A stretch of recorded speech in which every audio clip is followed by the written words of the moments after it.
Hello guys, मैं आपका भाई दोस्त educator of economics love Kaushik स्वागत करता हूं आपका संपूर्ण बैच में। क्या हालचाल बच्चों, जल्दी से अपनी अटेंडेंस लगा दो। जय हिंद जय सिया लिखकर लाइव चैट कमेंट सेक्शन में very very good afternoon everyone. सभी का तहे दिल से स्वागत करता हूं। आओ जी आओ। सारे बच्चे टाइम पे आ जाएंगे अपनी कॉपी पेन उठा के, क्योंकि तुम्हें पता ही है गर्मी का माहौल बहुत ज्यादा हो गया है। और वैसे भी जब हम आते हैं तो गर्मी वैसे ही बढ़ जाती है, लेकिन आजकल तो गर्मी माहौल ने बना रखी है। चलो चलो चलो, सही है, सही लग रहा हूं, बढ़िया। नहा धो के मस्त आया हूं भाई मैं भी।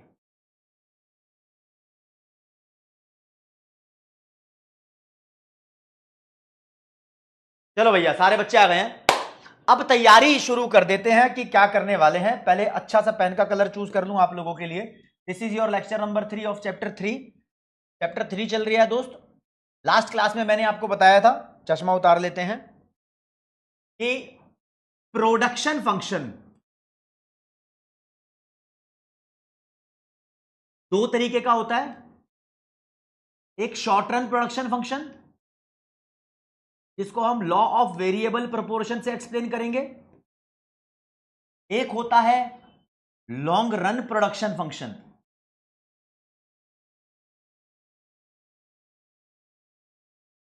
इसको हम लॉ ऑफ रिटर्न से एक्सप्लेन करेंगे। और इसको पढ़ेंगे हम आज की क्लास में। मेन यही है। आपको एक बारी क्लैरिटी दे दूं राजे, आप जरा ढंग से देख पाओगे। देखो, आपका ये बैच है, बैच मैंने खोल रखा है, व्यू ऑल क्लासेस पे गया मैं, और आप देखोगे बिजनेस इकोनॉमिक्स की क्लासेस आपके सामने ये खुल जाती है, खुल गई। यहां पर शॉर्ट नोट्स अवेलेबल है ना। इधर नोट्स पे क्लिक करोगे तो आपको ये theory of production and cost के नोट्स यहां मिल जाएंगे। ठीक है, ऐसे आपको नोट्स बनाने होते हैं। ये दे दिए ना, देखो कितने सुंदर सुंदर से नोट्स बना रखे हैं यहां पर आप लोगों के लिए है। ठीक है ना, ठीक है, यहां पर ये आपके काम आएगी चीजें। ओके, चलो ये तो दूसरी बात हो गई। अब तीसरी बात सुनो, आईसीआई का स्टडी मटेरियल उखाड़ लो, मतलब खोल लो। ठीक है, यहां देखो। योगेश भाई आ जाओ जी। थ्योरी ऑफ प्रोडक्शन चैप्टर करा रहा हूं, तो मैं आपको जो टॉपिक करा रहा हूं,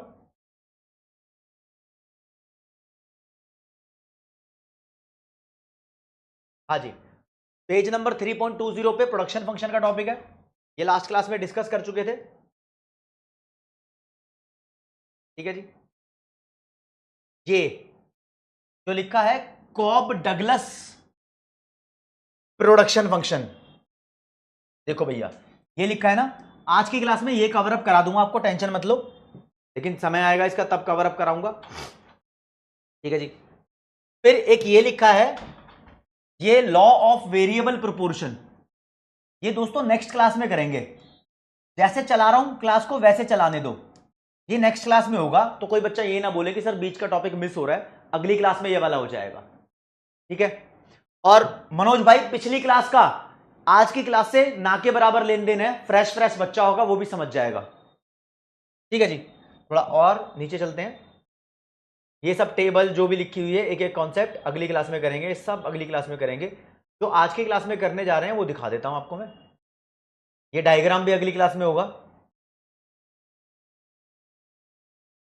चलो जी चलो जी चलो जी, ये देखो जी, ये लिखा टॉपिक मैं आपको कराने वाला हूं आज मेनली ये वाला, रिटर्न्स टू स्केल वाला।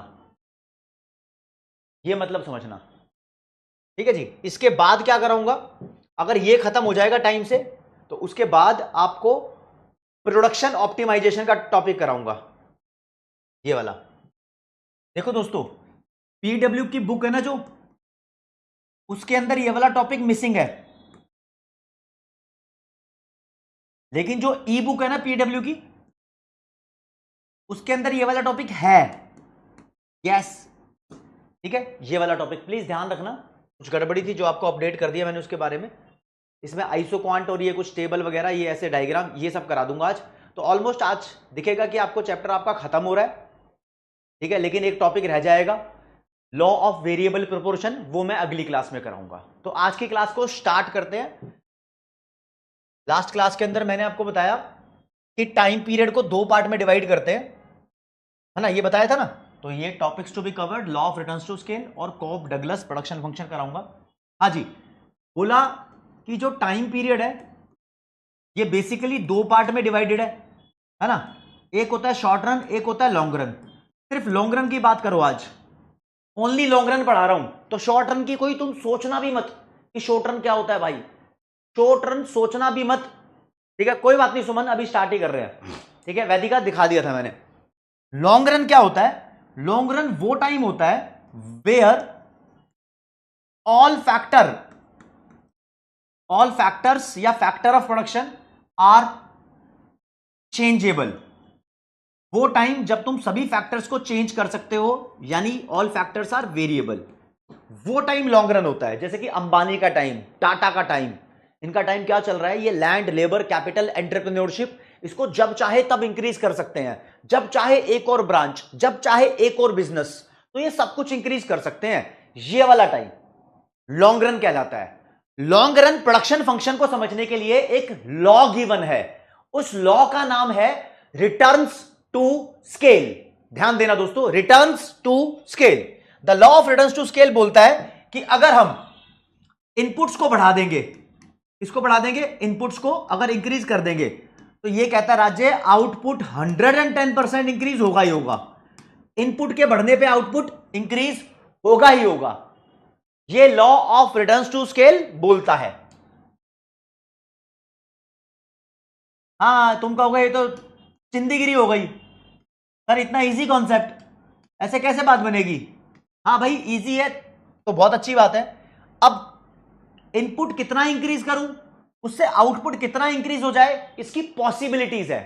तो पॉसिबिलिटीज क्या है? मान लो कि आपने इनपुट 10% से इंक्रीज किया, तो आपका आउटपुट 10% से इंक्रीज हो सकता है, यस हो सकता है। अगर आपने इनपुट 10% से इंक्रीज किया, तो हो सकता है कि आपका आउटपुट 20% से भी इंक्रीज हो जाए। यानी जिस रेशो में तुम, जिस प्रोपोर्शन में तुम, जिस परसेंटेज में तुम इनपुट को इंक्रीज कर रहे हो, आउटपुट उस परसेंटेज में भी इंक्रीज हो सकता है और उससे ज्यादा परसेंटेज में भी इंक्रीज हो सकता है। हो सकता है कि तुमने अपने इनपुट 10% इंक्रीज किए हो, लेकिन आउटपुट तुम्हारा 5% इंक्रीज हो गया। तो ये तीनों पॉसिबिलिटी है ना, यानी increase in input may be equal to increase in output, पहली पॉसिबिलिटी है।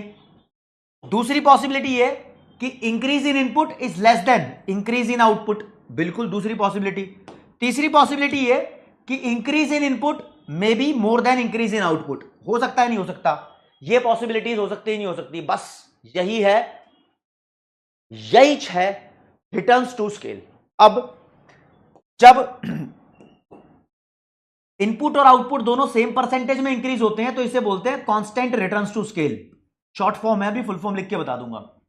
जब इनपुट से ज्यादा आउटपुट बढ़ जाता है, तो इसे बोलते हैं increasing returns to scale. Increasing word output के फेवर में है, मतलब आउटपुट ज्यादा परसेंटेज से बढ़ रहा है। और जब इनपुट से कम बढ़ा है आउटपुट, मतलब आउटपुट इंक्रीज तो हुआ ही है, तो इसे बोलते हैं डिक्रीजिंग रिटर्न्स टू स्केल। बस ये बात आपको ढंग से समझनी है। ये नाम दिए हुए हैं, यहां से क्वेश्चन आ सकता है। जो मैंने पढ़ाना था ये पूरा खत्म हो गया। अब आते हैं तनिषा मॉड्यूल के कंटेंट पे। मॉड्यूल क्या बोलता है इसके बारे में? तो मॉड्यूल ने सबसे पहले बताया हुआ है कि रिटर्न्स टू स्केल क्या होता है, इसको समझो पहले। चेंज इन स्केल का मतलब समझो, एक वर्ड आएगा स्केल का मतलब ही बेसिकली, तो यहां पर लिखा है आपके लिए चेंज इन स्केल। स्केल का मतलब ही समझा दो सर पहले क्या होता है। राजे, जब हम स्केल बदल रहे हैं ना, तो स्केल बदलने का मतलब कि हम अपने बिजनेस को बड़ा कर रहे हैं, बिजनेस का साइज बदल रहे हैं। आप बोलते हो आप लार्ज स्केल पे प्रोडक्शन कर रहे हो, है ना, तो लार्ज स्केल पे प्रोडक्शन करना मतलब आप अपने बिजनेस को बढ़ा रहे हो। और बढ़ाते कैसे हैं? जब तुम लार्ज स्केल पे प्रोडक्शन कर रहे हो, तो आपने अपने इनपुट्स को इंक्रीज कर दिया ना, आप लैंड, लेबर, कैपिटल ज्यादा लगा रहे हो ना, है ना। तो जब आप अपने इनपुट्स को बढ़ाने लगते हो एक प्रोपोर्शन में, किसी ना किसी प्रोपोर्शन या परसेंटेज में तो बढ़ाओगे उसको, तो जब आप अपने इनपुट्स को किसी प्रोपोर्शन में बढ़ाने लगते हो, तो इस बढ़ाने को बोलते हैं कि आपका स्केल चेंज हो रहा है ना, चेंज हो रहा है। चेंज का मतलब क्या सिर्फ इंक्रीज करना होता है? हाँ, डिक्रीज करना भी होता है, लेकिन डिक्रीज कौन करेगा? लेकिन जब हम समझते हैं मॉड्यूल की लैंग्वेज में, तो डिक्रीज वर्ड भी यूज कर देंगे। A change in scale means all factor of production, यानी इनपुट्स आर इंक्रीज्ड और डिक्रीज्ड इन सेम प्रोपोर्शन। ध्यान रखना इस वर्ड को दोस्तों, चेंज इन स्केल में एक वर्ड यूज किया जाता है सेम प्रोपोर्शन। कहता है हम यहां पर जो स्टडी कर रहे हैं उसमें सभी इनपुट्स को सेम रेशो से बढ़ा रहे हैं, सेम रेशो से। यानी मैं मान लो 2 इनपुट लेके चलता हूं, एक का नाम है लैंड, एक का नाम है कैपिटल। तो अगर मैं लैंड को 10% से इंक्रीज कर रहा हूं तो कैपिटल को भी 10% से इंक्रीज कर रहा हूं। This is called change in scale, मतलब दोनों में सेम परसेंटेज से मैंने इंक्रीज किया है। तो यहां पर ओवरऑल ये बोल देते हैं कि मेरे इनपुट 10% से इंक्रीज हो गए, ये बोल देते हैं, है ना दोस्तों। सेम प्रोपोर्शन में दोनों इंक्रीज होने चाहिए। अगर तुम सोच रहे हो कि लेबर मेरी 9% इंक्रीज हो जाए और कैपिटल मेरी 15% इंक्रीज हो जाए, तो इंक्रीज तो ये भी होगा इनपुट, लेकिन ये वाली स्टडी हम नहीं कर रहे, हम सेम प्रोपोर्शन वाली स्टडी कर रहे हैं, ध्यान रखना। तो जो हम स्टडी कर रहे हैं उस पर फोकस करो, है ना। जो हम स्टडी नहीं कर रहे मैंने वो भी बता दिया। तो सेम प्रोपोर्शन इससे रिलेटेड एक एमसीक्यू भी है, इसलिए सेम प्रोपोर्शन आपको दिखा रहा हूं यहां पर, ठीक है जी। अब 10% तुमने अपने इनपुट बढ़ा दिए, अगर आपका आउटपुट 11% बढ़ गया तो ये इंक्रीजिंग रिटर्न्स टू स्केल। अगर आपका आउटपुट 10% बढ़ गया मतलब सेम रेशो में, तो ये कांस्टेंट रिटर्न्स टू स्केल, मतलब ये दोनों रेशो सेम रही, कांस्टेंट रही। अगर आउटपुट 9% से बढ़ा तो this is diminishing returns to scale. यानी जिस रेशो में आपने इनपुट बढ़ाए हैं उससे ज्यादा रेशो में आउटपुट बढ़ जाए तो इंक्रीजिंग रिटर्न्स टू स्केल, उससे कम में बढ़े तो डिक्रीजिंग रिटर्न्स टू स्केल, उसके बराबर बढ़े तो कांस्टेंट रिटर्न्स टू स्केल। कुल मिला के बस यही बोल रहा है कि लॉन्ग रन में सारे फैक्टर्स वेरिएबल होते हैं। सारे फैक्टर्स वेरिएबल है मतलब सभी फैक्टर्स को आप बदल सकते हो। सभी फैक्टर को बदलोगे तो आपका आउटपुट भी बदलेगा, और ये गारंटी ली है कि इनपुट अगर बढ़ा दोगे तो आउटपुट भी बढ़ जाएगा। अगर आपने इनपुट किसी एक प्रोपोर्शन में बढ़ाए हैं तो आउटपुट उसको रिएक्ट करेगा, उस सेम प्रोपोर्शन में ही बढ़ सकता है, उससे ज्यादा प्रोपोर्शन में ही बढ़ सकता है, उससे कम प्रोपोर्शन में ही बढ़ सकता है, लेकिन बढ़ेगा जरूर। This is the law of returns to scale. देखो दोस्त एक एग्जांपल लेके बता देता हूं, एक और भाई एग्जांपल लेंगे। एक मोटी मोटी बात मान लो, तो यहां से हाइलाइटर यूज करता हूं, हाइलाइटर यूज करेंगे यहां पर। बोल रहा हूं कि when all inputs are increased by 40%, आपने सभी इनपुट्स को 40% से बढ़ा दिया, ओके। अब आपका आउटपुट भी बढ़ेगा, ओके। अगर आपका आउटपुट भी 40% से बढ़ गया तो इसको बोलेंगे सीआरएस। सीआरएस की full form constant returns to scale. तो कांस्टेंट रिटर्न्स टू स्केल वो सिचुएशन होती है जब परसेंटेज इंक्रीज इन आउटपुट और परसेंटेज इंक्रीज इन इनपुट एक दूसरे के इक्वल होते हैं। इस बात को समझना है आपको। चलो इतना मामला सॉर्टेड हो जाएगा। तो आपको एक वर्ड मिलेगा, सीआरएस का दूसरा नाम है linear homogeneous production function. 1 number में क्वेश्चन आएगा भाई, लीनियर होमोजीनियस प्रोडक्शन फंक्शन इसका दूसरा नाम है। बस ऐसे ही नाम रखना था, नाम रख दिया, एक डरने वाली कोई बात नहीं है, ओके जी। हाँ, अब आईआरएस यानी इंक्रीजिंग रिटर्न्स टू स्केल वो सिचुएशन है जब इंक्रीज इन आउटपुट ज्यादा होता है इंक्रीज इन इनपुट से। फॉर एग्जांपल अगर हम बोले कि 40% से इनपुट बढ़ाया गया है और आउटपुट ज्यादा बढ़ गया, है ना, यहां लो, अगर 40% से इनपुट बढ़ाया गया है और इंक्रीज इन आउटपुट ज्यादा हो गया, मान लो 70% से आउटपुट इंक्रीज हो रहा है, तो हम बोलेंगे आउटपुट ज्यादा परसेंटेज से इंक्रीज हो रहा है, तो this is increasing returns to scale. बड़ा आसान है यार, अभी तक तो तुम्हारे भेजे में घुस गया होगा।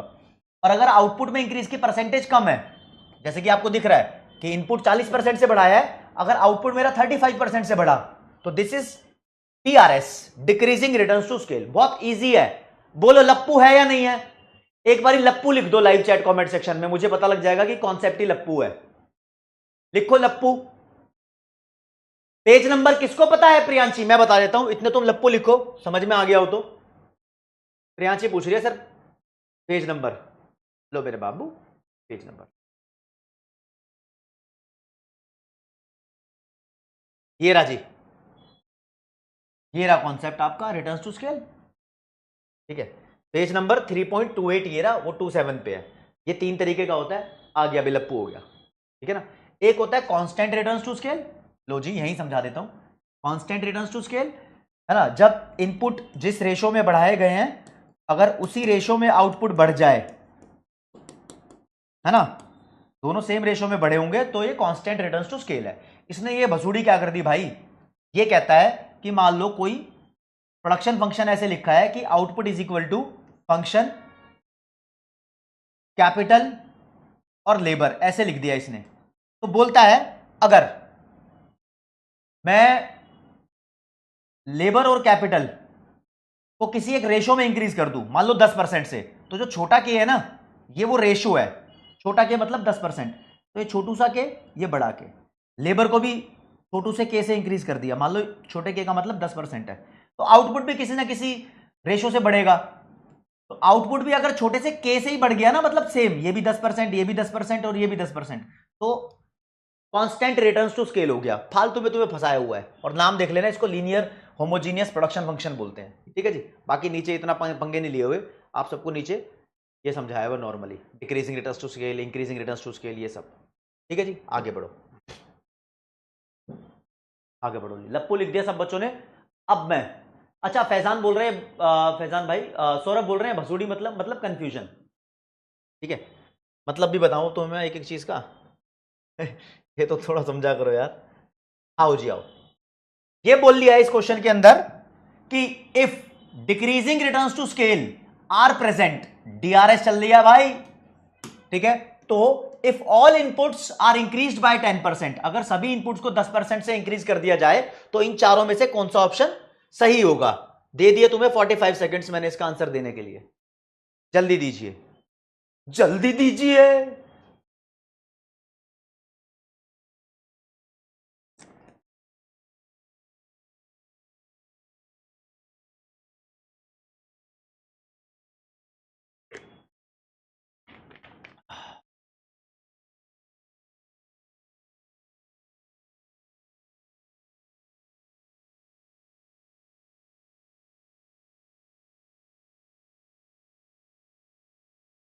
चलो जी, मामला सेट है, देखता हूं। अगर इनपुट तुमने 10% से बढ़ाए हैं तो आउटपुट 10 से कम परसेंट से बढ़ना चाहिए। तो कहां लिखा है, तो output will increase by less than 10%, ये लिखा, लेस देन 10% है तो सी वाला ठीक हो जाएगा, ठीक है। डिक्रीज नहीं होना चाहिए, इंक्रीज होना चाहिए, तो सी वाले के साथ जाएंगे। यहां बच्चे थोड़े कंफ्यूज थे, यहां डिक्रीज वाले पे सोच रहे होंगे, डिक्रीज नहीं होता, इनपुट इंक्रीज होंगे तो आउटपुट भी इंक्रीज होगा, गलती से क्लिक हो गया। अच्छा, करंट सबसे बढ़िया नंबर 1, फिर पृथ्वी, प्रखर, अरमानदीप, हिमांशु, सरीश, देवांश, करणदीप, वेदांत और विपुल गोयल। चलो जी, एक क्वेश्चन और इससे रिलेटेड आपको करा देता हूं। भाई ये बताओ कि नीचे जो 4 लाइनें लिखी हुई हैं, इसमें increasing returns to scale, IRS को दिखाने वाली लाइन कौन सी है, आईआरएस को दिखाने वाली लाइन कौन सी है, ये बता दो। इसके लिए भी मैं आपको 45 सेकंड देता हूं, आप पढ़ो जरा। अगर तुमने सब इनपुट्स को डबल कर दिया तो आउटपुट भी तुम्हारा डबल हो जाए, तो ये कांस्टेंट रिटर्न्स टू स्केल है ना। जितना इनपुट बढ़ाया उतना ही आउटपुट बढ़ गया। लेकिन तुमसे तो पूछा आईआरएस कौन सा है।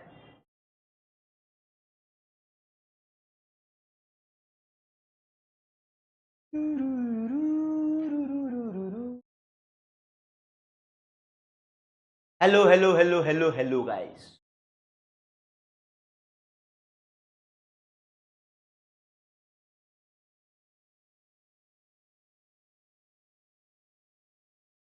कोई बात नहीं आनंद कुमार, टेंशन लेने की जरूरत नहीं है इसमें। हाँ तो उस्ताद, अगर इनपुट तुमने 50% से बढ़ाए और आउटपुट तुम्हारा 25% से बढ़ गया तो ये डिमिनिशिंग रिटर्न्स टू स्केल है कि नहीं।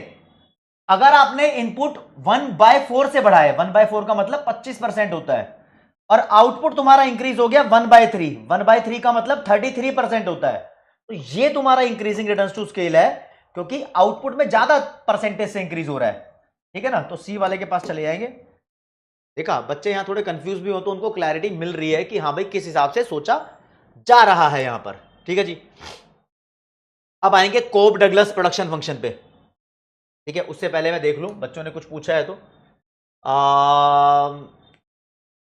फर्स्ट एमसीक्यू दोबारा समझा दूं, शिवम गर्ग, कौन सा फर्स्ट एमसीक्यू उस्ताद।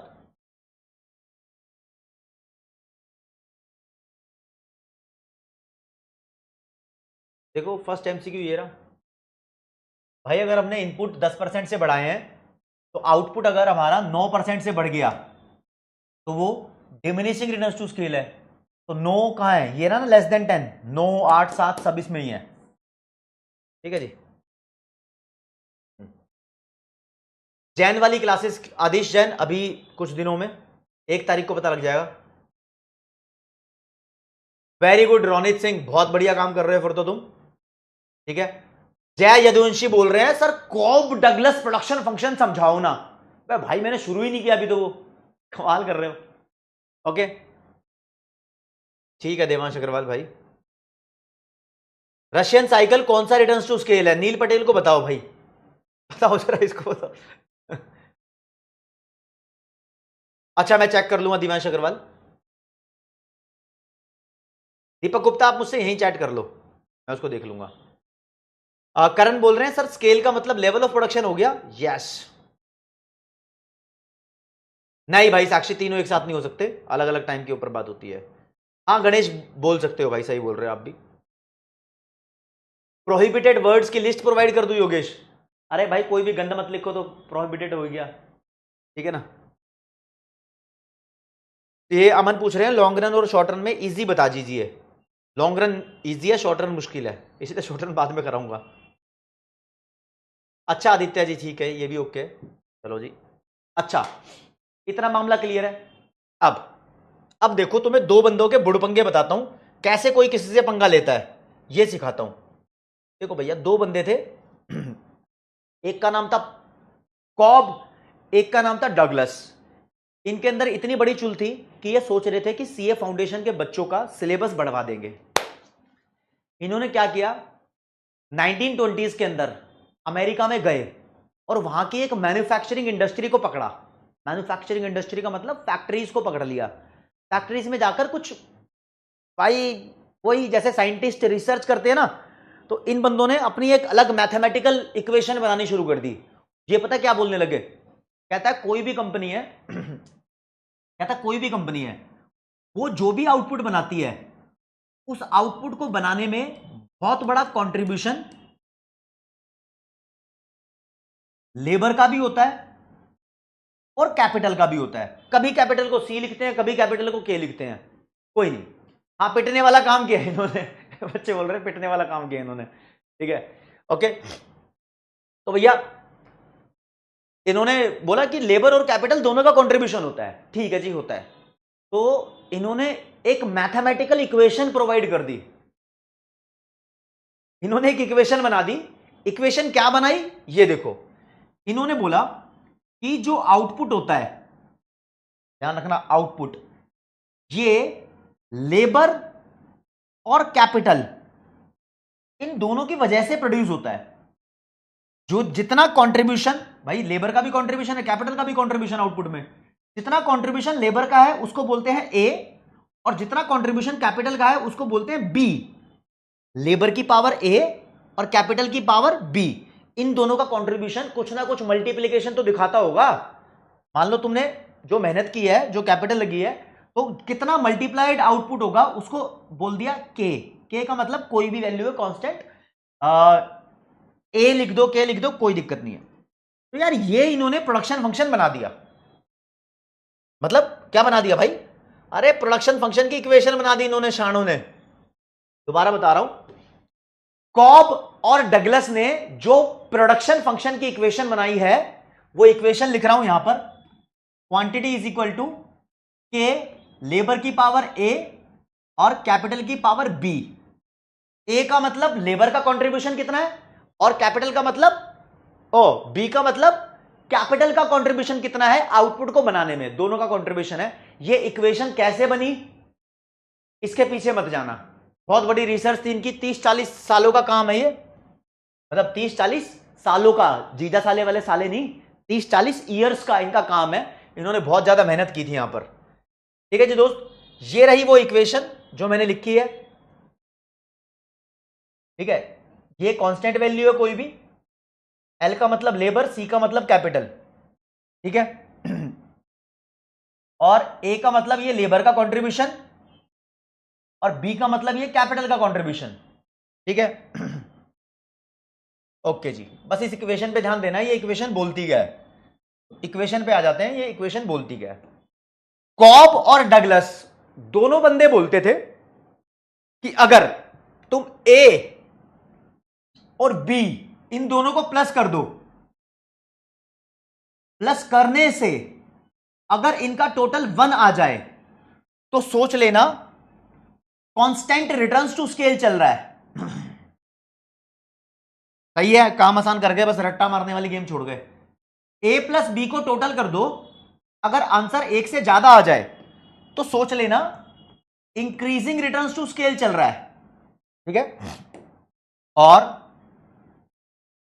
अगर ए प्लस बी को तुमने टोटल किया और आंसर 1 से कम आया तो सोच लेना डिक्रीजिंग रिटर्न्स टू स्केल चल रहा है।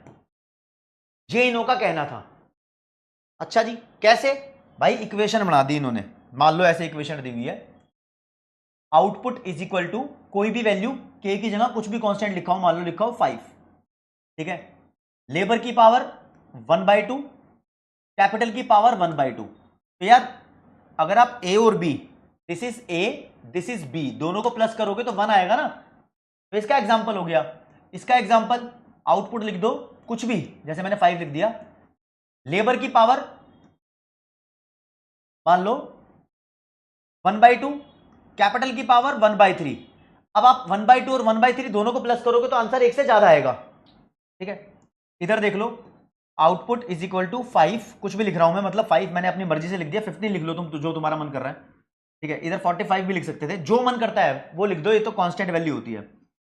लेबर की पावर मान लो 1/4, कैपिटल की पावर मान लो 1/2, दोनों को प्लस करोगे तो 0.75 आएगा, 1 से कम आएगा। तो ये एग्जांपल हो गया डिमिनिशिंग रिटर्न्स टू स्केल का। तो आपके पेपर में क्वेश्चन कैसा आ सकता है?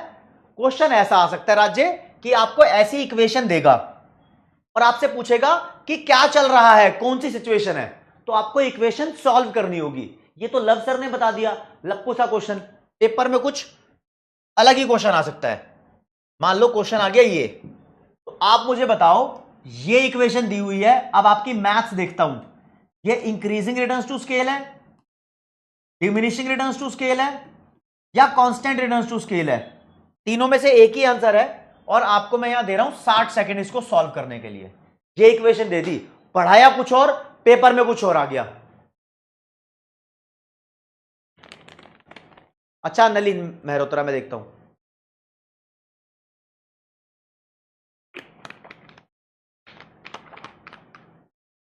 अच्छा अच्छा मैं देखूंगा उसमें, देखो देखो देखो।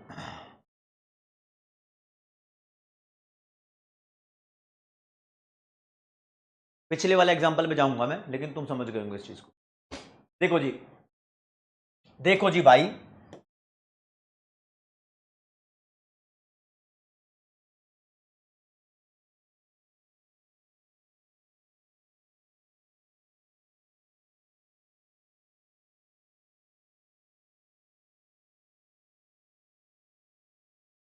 सॉल्व करते हैं इसको।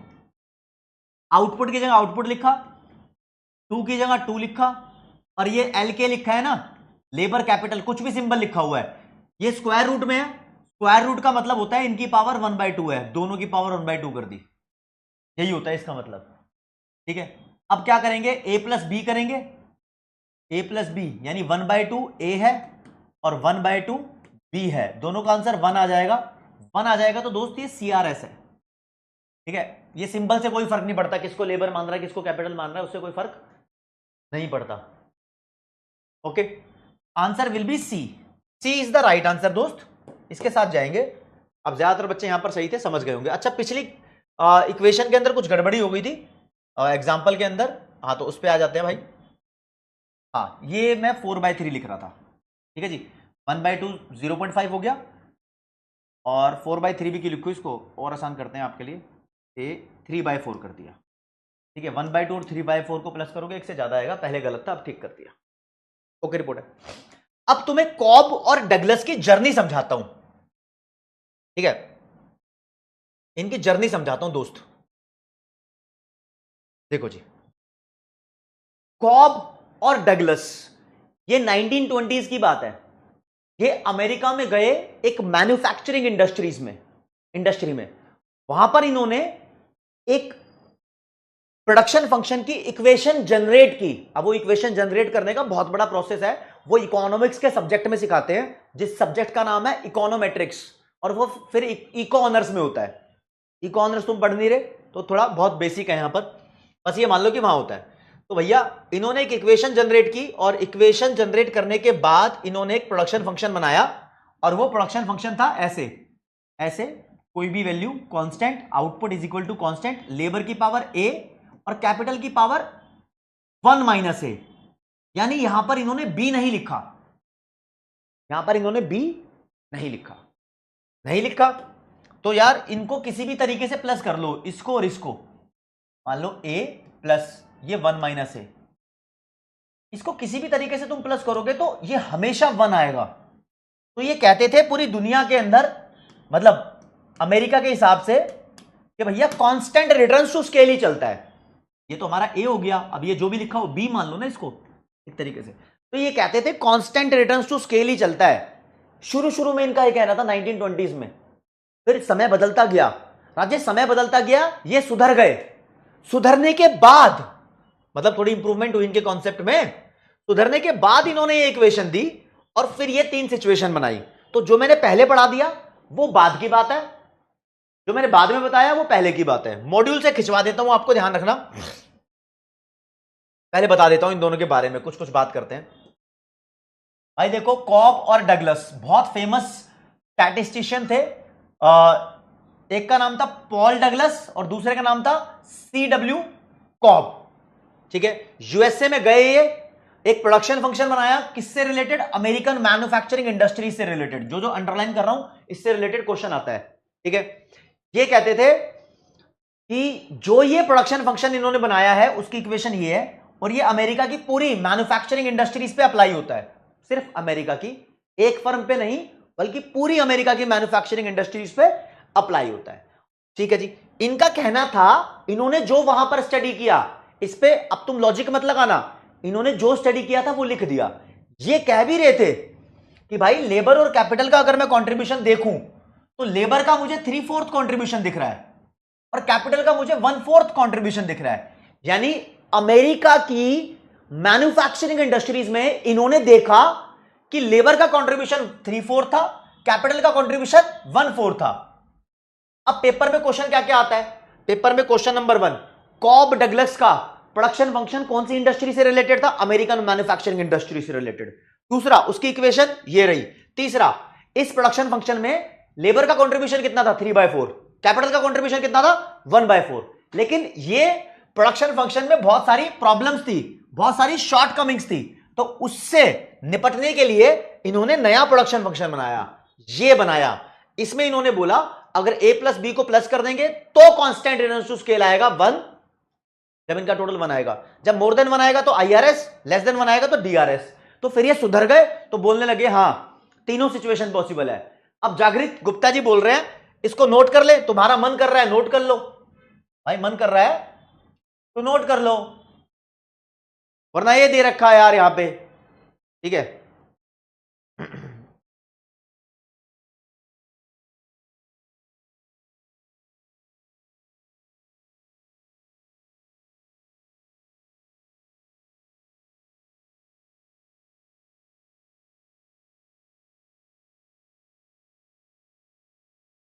वरना उस्ताद देखिए दे रखा, ये लिखा हुआ है मैंने, बढ़िया बढ़िया, मजा आ जाएगा तुम्हें, समझ रहे हो? सब कुछ लिख के दिया हुआ है। ठीक है, इसमें से टेप लेना या फिर लिख लेना, कोई दिक्कत नहीं है, कोई डरने वाली बात नहीं है। ठीक है, जैसे तुम्हारा मन करे वैसे कर लो, जैसे तुम्हारा मन करे। ठीक है जी, अब मॉड्यूल पे आ जाते हैं। भाई मॉड्यूल की गाथा भी सुन लो, मॉड्यूल की गाथा भी सुन लो उस्ताद।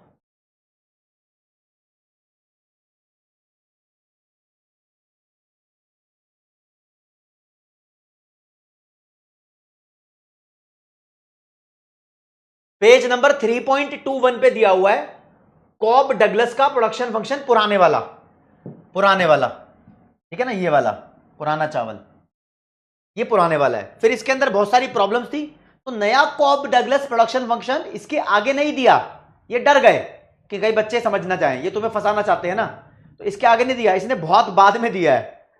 भाई वो पंगे लेने की कोशिश है भाई, एक साथ दे देता क्या जा रहा था, जैसे लव सर ने पढ़ाया एक साथ वैसे ही वो भी एक साथ दे देता, क्योंकि कॉब डगलस की सुधार गति बताई गई ना इसके अंदर। तो देखो जी, फिर इन्होंने कॉब डगलस का प्रोडक्शन फंक्शन दिया पेज नंबर 3.29 पे, है ना, 3.29 पे प्रोडक्शन फंक्शन दिया। ये लो, ये लो, ये लो, सिंपल सी बात, ये तीन इक्वेशन कर रखी, ओके रिपोर्ट है। हाँ, ये दिल दिल प्यार की तरह बरसता रहेगा तो मजा आता रहेगा भाई। ठीक है जी, लॉन्ग रन प्रोडक्शन फंक्शन हो गया, शॉर्ट रन का अगली क्लास में कराऊंगा। ठीक है जी, ओके। बंटी पूछ रहा है सर एपी और एमपी के रिलेशन ये सब बता दो। अरे भाई ये अगली क्लास में कराऊंगा उस्ताद, एपी एमपी टीपी सब अगली क्लास में कराऊंगा। कोई बात नहीं, ऋषिका जायसवाल नोट्स में प्रोवाइड कर दिया मैंने। ठीक है, ए प्लस बी की वैल्यू को टोटल करना हमेशा, और कुछ नहीं है इसके अंदर। इक्वेशन सिर्फ उन्होंने बना रखी है हिमांशु, ये इक्वेशन कैसे बनी है ये तुम्हें नहीं सोचना इसके बारे में।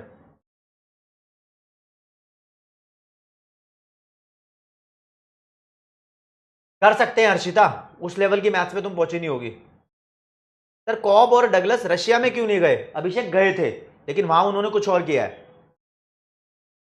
ठीक है, के कोई कांस्टेंट वैल्यू होती है आदर्श भाई, इंडियन साइकिल नील इंटर में पढ़ना। कांस्टेंट वैल्यू इसलिए इंपॉर्टेंट है आर्यन, क्योंकि जो कंट्रीब्यूशन होता है उसके मल्टीप्लीकेशन के अंदर प्रोडक्शन बढ़ता है। मल्टीप्लीकेशन कितना हो सकता है? वो 1 भी हो सकता है, 2 भी हो सकता है, कितना भी डिपेंड करता है विदाश्री वो कितना है। हाँ वो लक्ष्य मैंने बता दिया ना कैसे लिखा था। ऋतिक कोई भी कांस्टेंट वैल्यू। बैकलॉग बहुत ज्यादा, देव शर्मा सैटरडे संडे में कंप्लीट कर लेना, इको की छुट्टी रहती है सैटरडे संडे को, तुम्हें पता ही है। आ, बस ठीक है जी, सॉर्टेड हो गया मामला। एक लेवल चेंज करना है अब हमें। अगर लॉन्ग रन प्रोडक्शन फंक्शन आपका कवर अप हो गया तो यार नए टॉपिक पे आएंगे। नए टॉपिक पे आने के लिए मैं आप लोगों को थोड़ा सा ब्रेक दे रहा हूं, थोड़ी शांति ले लो, क्योंकि टॉपिक चेंज हो रहा है, गियर चेंज होगी यहां पे, सोचने का तरीका बदलेगा, सोचने का तरीका बदलेगा बदलेगा राजे। तो इधर आप लोगों को 5 मिनट्स ब्रेक दे देता हूं, 5 मिनट का ले लो ब्रेक। ये लो जी, क्योंकि सोच बदलेगी अभी। ठीक है, शांति रखो। अब देख लो नोट्स वगैरह मोहितराज भाई, सब देख लो नोट्स वगैरह कैसे मिले।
सारे बच्चे आ जाएंगे, आ जाएंगे, आ जाएंगे। हार्ट भेज भेज के अपनी हाजिरी लगाएंगे, हार्ट से हाजिरी होगी। आपको दिख रहा है कि लाइव चैट कमेंट सेक्शन में आपके पास नीचे कुछ ऑप्शन है, 100, लाफिंग, हार्ट, अटेंडेंस।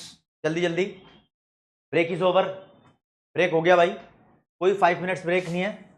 अब लो जी, नया टॉपिक आपके सामने पेश करूंगा। This is called iso quants. अब मैं मॉड्यूल से आपको दिखाना स्टार्ट करता हूं दोस्त कि कराना क्या चाह रहा हूं मैं आपको। मॉड्यूल ये रहा आपके सामने, और ये वाला टॉपिक चल रहा है अब क्लास के अंदर, प्रोडक्शन ऑप्टिमाइजेशन।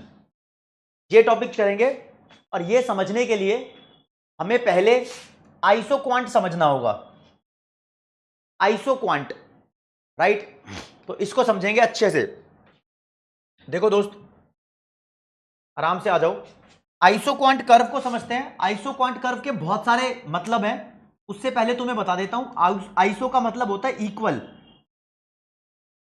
ठीक है, और क्वांट का मतलब होता है क्वांटिटी ऑफ आउटपुट। आउटपुट मान लो, तो इसके बहुत सारे नाम है आइसो क्वांट का। एक्चुअली आप कर्व पढ़ने वाले हो, आइसो क्वांट कर्व। ये एक कर्व पढ़ोगे आप, डायग्राम पढ़ोगे। इसको हम इक्वल प्रोडक्ट कर्व भी बोलते हैं, प्रोडक्शन इंडिफरेंस कर्व भी बोलते हैं। जैसे तुमने इंडिफरेंस कर्व पढ़ा था ना कंज्यूमर वाला, बिल्कुल उससे ही रिलेटेड है, वैसा ही आप पढ़ोगे तो वैसा ही है। और दोस्तों, और एक और नाम है इसको, आइसो प्रोडक्ट कर्व भी इसको बोलते हैं। इंडिफरेंस कर्व के बारे में बात करते हैं। देखो भाई, इंडिफरेंस कर्व ऐसा होता है, डाउनवर्ड स्लोपिंग, है ना, बिल्कुल। ये कॉन्वेक्स भी है, बिल्कुल। ये क्या दिखाता है? एक इंडिफरेंस कर्व ये दिखाता है कि इसके सभी पॉइंट्स पे, ये जितने भी अलग अलग पॉइंट्स हैं, सभी पॉइंट्स पे इक्वल सेटिस्फैक्शन दिखाई देगी। क्या? Equal utility. ये कंज्यूमर के हिसाब से था। अब जो कर्व आपको सिखा रहा हूं, ये प्रोड्यूसर के पॉइंट ऑफ व्यू से है। आप अपने आप को प्रोड्यूसर मानो। यहां पर तुम यूटिलिटी की बात नहीं करोगे, इधर तुम बात कर रहे हो आउटपुट की। तो दोस्त, एक ऐसा कर्व जो हर एक पॉइंट पर इक्वल आउटपुट दिखाए, उस कर्व को बोलेंगे आइसो क्वांट कर्व। क्या बोलेंगे? Iso quant curve. देखो भैया, अब इसकी डेप्थ तक जाते हैं, थोड़ा गहराई तक जाते हैं, थोड़ा आपको क्लैरिटी होगी। सिचुएशन अज्यूम करते हैं। देखो देखो भाई, एक प्रोडक्शन इंजीनियर आया, उसने बोला लेबर और कैपिटल के बारे में। उसने बोला भैया कि अगर आप एक लेबर के साथ 10 कैपिटल यूज करोगे तो तुम्हारा आउटपुट 100 यूनिट का प्रोड्यूस होगा। कितने यूनिट का? 100 यूनिट का आउटपुट होगा। इसने ऑप्शन दिया, अगर आप एक लेबर के साथ 6 कैपिटल यूज कर लो, मतलब 2 लेबर के साथ 6 कैपिटल यूज कर लो, तो भी आप 100 यूनिट का आउटपुट बना पाओगे। Is it possible? Yes, it is possible. कुछ सिचुएशन ऐसी होती है जहां पर आप इनपुट्स के अलग अलग कॉम्बिनेशन से same level of output produce कर सकते हो। यही इंजीनियर बोल रहा है, अगर आप 3 लेबर के साथ 3 कैपिटल यूज करोगे तो भी आप 100 यूनिट का प्रोडक्शन कर दोगे भैया। यानी अलग अलग लेबर और कैपिटल के जो कॉम्बिनेशन है, उससे एक ही सेम क्वांटिटी का प्रोडक्शन किया जा सकता है। क्या? यस, किया जा सकता है। ये कौन बताएगा? प्रोडक्शन इंजीनियर बताएंगे, है ना। ये अच्छे कॉम्बिनेशन लगाते हैं, इसलिए लाइफ में थोड़ी सी मैथमेटिक्स की जरूरत भी होती है ना। तो कोई बात नहीं, वो जो कॉम्बिनेशन वो लगाएंगे, परमुटेशन कॉम्बिनेशन करके जो भी बेस्ट कॉम्बिनेशन बनाएंगे। लेकिन क्या हम इसका डायग्राम बना सकते हैं? यस, हम इसका डायग्राम बना सकते हैं। इसका डायग्राम बनाओगे, आप देखो पॉइंट्स, लेबर की जगह 1 2 3 लिख दो। मान लो इधर लेबर लिख रहा हूं, इधर कैपिटल लिख रहा हूं, ठीक है। 1 2 3, 1 2 3। कैपिटल की जगह 10 3 और 6 है ना, तो यहां मान लो 3 6 9 है, तो 10 20 से ऊपर ही होगा हल्का सा। मान लो ये 10 होगा। एक के सामने 10 है, ये रहा एक, ये रहा मान लो 10, तो एक के सामने 10 है, ये वाला पॉइंट आ गया। 2 के सामने 6 है, ये रहा 2, ये रहा 6, ये वाला पॉइंट आ गया। 3 के सामने 3 है, तो ये रहा 3 और ये रहा 3, ये वाला पॉइंट आ गया। अब इन तीनों को मैं ज्वाइन कर दूंगा तो एक गुलाबी रंग का कर्व बनेगा। ये कर्व दोस्तों, ये आइसो क्वांट कर्व कहलाता है। और इसके सभी पॉइंट्स इसके सभी पॉइंट्स, चाहे ये वाला हो, ये वाला हो, ये वाला हो, सभी पॉइंट्स 100 यूनिट का आउटपुट दिखा रहे हैं।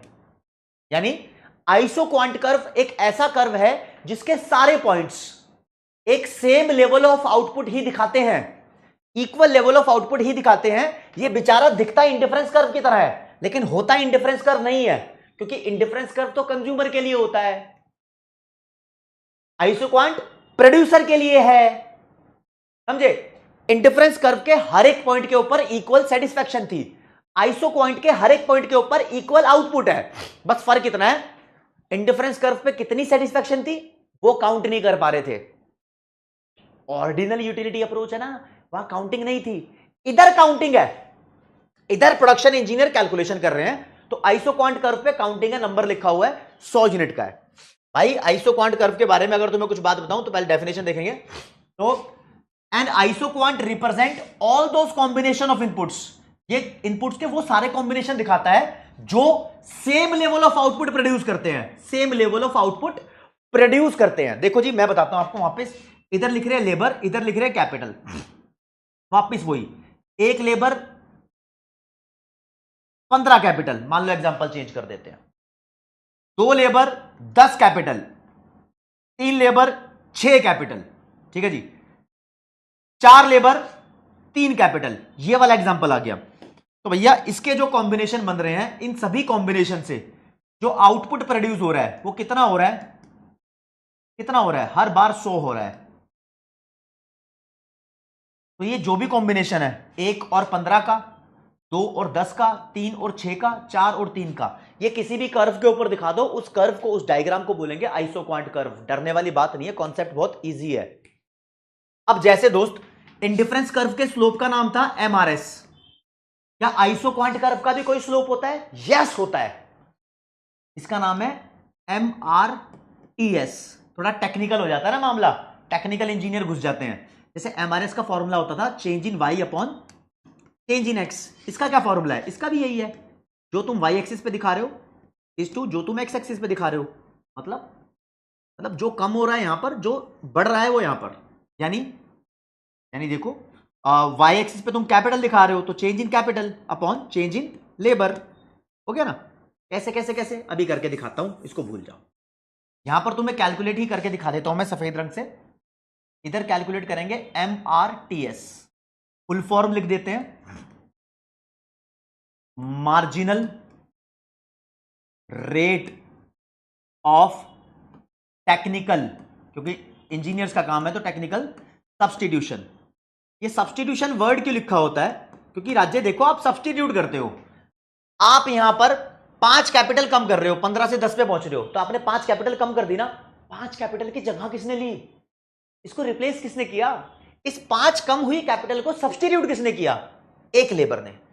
फिर 4 कैपिटल को अगली लेबर ने सब्स्टिट्यूट किया, फिर जो 3 कैपिटल कम हुई है उसको अगली लेबर ने सब्स्टिट्यूट किया, इसलिए सब्स्टिट्यूट बोलते हैं। बहुत इंपॉर्टेंट टॉपिक है, घबराना नहीं है, बहुत आसानी से कर लेंगे इसको। तो ये निकलता है स्टार्टिंग में तो डैश, अब देखो कैपिटल में कितनी गिरावट आई, 15 से 10 5, रेशियो का निशान लगा देना, और लेबर कितना इंक्रीज हो गया 1। अब कैपिटल में कितनी गिरावट आई, 10 में से 6 माइनस कर दो 4, और लेबर तो एक एक इंक्रीज हो रही है, यहां 6 में से 3 माइनस करो 3, फिर ऐसे। अगर आप इसमें ये नहीं लिखते 1 1 1 तो भी चलता, 1 से कोई फर्क नहीं पड़ता, आप इसको सीधा 5 4 3 लिख देते तो भी कोई फर्क नहीं पड़ता। मॉड्यूल पे आते हैं। मॉड्यूल में दोस्त जब ये कॉन्सेप्ट समझा रखा है तो यहां इसने लिखा है इधर फैक्टर एक्स मान लो लेबर, फैक्टर वाई मान लो कैपिटल, 2 फैक्टर्स की बात हो रही है, और एमआरटीएस आपका कैलकुलेट करके बता दिया। ये 1 2 3 4 5 लेबर को इंक्रीज करे जा रहा है और कैपिटल को 12 8 5 3 2 डिक्रीज करे जा रहा है। स्टार्टिंग में डैश आएगा, ये लिखना भूल गया। अब 12 में से 8 गए 4, 8 में से 5 गए 3, 5 में से 3 गए 2, 2 में से 3 में से 2 गया 1। फिर रेशो में 1 1 1 ही लगना था, इसने नहीं लगाया तो कोई दिक्कत वाली बात नहीं है। इन सभी कॉम्बिनेशंस को जो शो करेगा उस कर्व को बोलेंगे आइसोक्वांट कर्व। ये रहा कर्व, वो ये रहा वो कर्व। अरे रे रे रे रे, इन्होंने नाम थोड़ा अलग सा दिया है, इधर लिखा है आई, इधर लिखा है क्यू, और मैं यहीं लिख देता हूं आई क्यू, आइसोक्वांट, है ना। इधर फैक्टर एक्स मतलब मैं मान रहा हूं लेबर, इधर फैक्टर वाई मैं मान रहा हूं कैपिटल, आप कुछ भी बोल लो, फैक्टर एक्स वाई जो तुम्हारा मन कर रहा है। ठीक है जी, दिस इज आइसोक्वांट कर्व। और अच्छी अच्छी बातें आइसोक्वांट के बारे में बताऊं तो दोस्त बिल्कुल इंडिफरेंस कर्व की तरह चलेगा। आइसोक्वांट की प्रॉपर्टीज आपको बता रहा हूं, ये भी बेचारा डाउनवर्ड स्लोपिंग होता है। डाउनवर्ड स्लोपिंग का मतलब नीचे की तरफ गिर रहा है। इसका शेप कैसे, ऐसे। कैसे भैया, ढंग से बता रहा हूं, इसको इतना ही पढ़ना है, डिटेल में नहीं दिया हुआ मॉड्यूल में इतना। ऐसे ये नीचे गिर रहा है, ये आइसोक्वांट ये बता देता है, आप देख पाओगे नीचे गिरने वाला ये ऐसे बोलता है, कहता है मान लो ये आइसोक्वांट 100 यूनिट का है, मतलब इसका हर एक point 100 unit of output show करेगा। तो ये बोलता है भाई इतना फैक्टर एक्स लगा ले, इतना फैक्टर वाई लगा ले। अगर तू वाई को बढ़ाना चाहता है, तेरे पास ये वाला फैक्टर ज्यादा है, तो तेरा एक्स अपने आप कम हो जाएगा।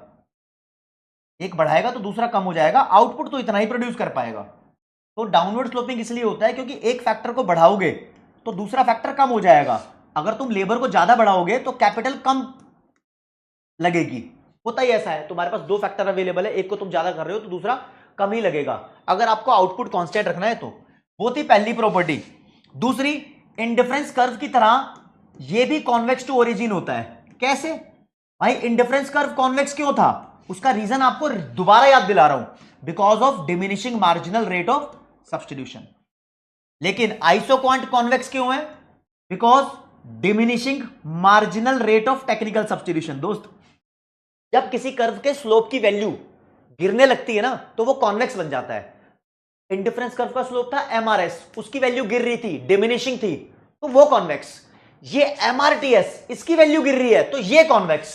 कॉन्वेक्स का मतलब ऐसा पिछवाड़ा दिखा रहा है ओरिजिन को, ये लो जी, ये रहा इसका पिछवाड़ा, किसको दिखा रहा है, ओरिजिन को दिखा रहा है, तो कॉन्वेक्स हो गया ओरिजिन के लिए। इतना ही समझ के चलना है, इतना तो मॉड्यूल में भी डायग्राम नहीं बना रखे। ठीक है, आगे आओ। जैसे इंडिफरेंस कर्व बोलता था higher IC shows higher utility, है ना, ऐसे ये बोलता है higher isoquant shows higher output. भाई अगर एक ही डायग्राम में मैं 3 आइसोक्वांट बना दूं, एक ये रहा, दूसरा ये रहा, तीसरा ये रहा, तो अगर ये 100 यूनिट का आउटपुट दिखा रहा है तो ये ज्यादा का दिखाएगा, ये और ज्यादा का दिखाएगा, समझे। ये मान लो I1 I2 I3, तो I3 ज्यादा, I2 I1, ऐसे रैंक लग जाएगी इनकी। हाँ, फिर इसके पीछे रीजन होता है मोनोटोनिक प्रेफरेंस, लेकिन उतनी बातें यहां समझाई नहीं हुई शिवानी, क्योंकि छोटा सा टॉपिक है, हम इसको ज्यादा खींच रहे हैं, मॉड्यूल में उतनी एक्सप्लेनेशन दी नहीं है इसकी। और फिर दिया हुआ है जैसे ट्रांजिटिविटी बोलती है उसके हिसाब से कि दो आइसोक्वांट एक दूसरे को कभी कट नहीं करते, ये कभी नहीं होगा। 4 प्रॉपर्टी दी हुई हैं, होती तो इसकी 7 प्रॉपर्टीज हैं, लेकिन सीए फाउंडेशन में इतना ही है। इंडिफरेंस कर्व की तो 5 दी थी ना प्रॉपर्टी, इसकी 4 दी है, तो 4 में से ही क्वेश्चन आएगा। अब इसको एक्सप्लेन करने के लिए वो ट्रांजिटिविटी वगैरह नहीं दी हुई, नहीं दी तो हम भी नहीं करेंगे। ओके, सॉर्टेड है। इसका मतलब योगेश क्या सॉर्टेड है, तो ओवरऑल आपको याद हो जाए इसलिए बता देता हूं। 4 प्रॉपर्टी है आइसोक्वांट की। पहली, ये नेगेटिवली स्लोप्ड होता है, नेगेटिवली का मतलब डाउनवर्ड स्लोपिंग होता है। दूसरी प्रॉपर्टी, ये कॉन्वेक्स टू ओरिजिन होता है, रीजन आ जाएगा डिमिनिशिंग एमआरटीएस। तीसरी प्रॉपर्टी, ये higher IC higher level of output को रिप्रेजेंट करता है। और चौथी प्रॉपर्टी, ये नॉन इंटरसेक्टिंग होते हैं, एक दूसरे को कट नहीं करेंगे। 4 प्रॉपर्टी है, बस इतना ठान के रखो, खत्म कहानी। ठीक है जी, सॉर्टेड है, ये मामला दिमाग में सेट हो गया। ठीक है ना, 2 मिनट का ब्रेक दूंगा आपको, फिर एक नया कॉन्सेप्ट कराऊंगा। मतलब मुझे पता लग गया कि हाँ थोड़ा रुक रुक के आपको कराऊंगा चीजें तो ज्यादा क्लियर रहेंगी। अबे आजा आजा, आ गया टाइमर, कोई नहीं है। हाँ जी,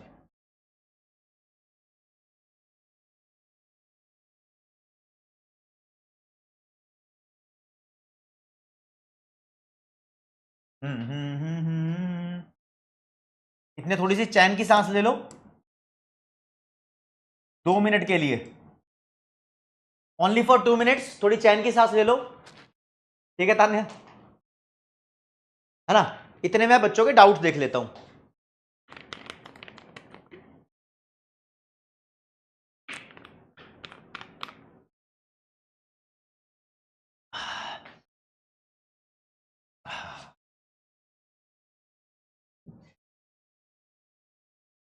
हाँ मयंक, इसको कॉपी में लिख लोगे तो कंफ्यूजन दूर हो जाएगी। अरे वाह पृथ्वी। हाँ सुमंत, एक्चुअली उतना ही दिया हुआ है तुम्हारे में, इसको डेप्थ के अंदर दिया ही नहीं हुआ। क्वेश्चन किस तरह का आता है वो फरहान मैं बताऊंगा जब क्वेश्चन कराऊंगा। तो प्रो बैच में सिर्फ मीत, वो प्रो बैच नॉर्मल है। प्रो बैच में जो आपको सारी फीचर्स है वो धीरे धीरे प्रोवाइड होंगी, वो आपको क्लासेस इधर ही लेनी पड़ती है उसके लिए। हाँ सुनीता, उतनी आएगी जितनी कराई है। तो मैं बिल्कुल इंडिफरेंस कर्व की तरह है। एमआरटीएस देवगुप्ता आइसो क्वांट के स्लोप का नाम है। हाँ कृष्णा मैं हूं। अब ब्लैंक क्यों होता है? क्योंकि ओम स्टार्टिंग के अंदर वो डिफरेंस चेंज कैलकुलेट नहीं होता ना। एक वैल्यू है, एक वैल्यू का चेंज कैसे कैलकुलेट करोगे? चेंज के लिए दो वैल्यू चाहिए।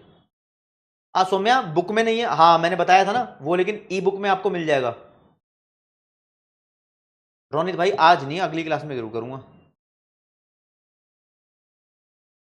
शुभम टेबल जो थी वो मैंने करा भी दी आपको।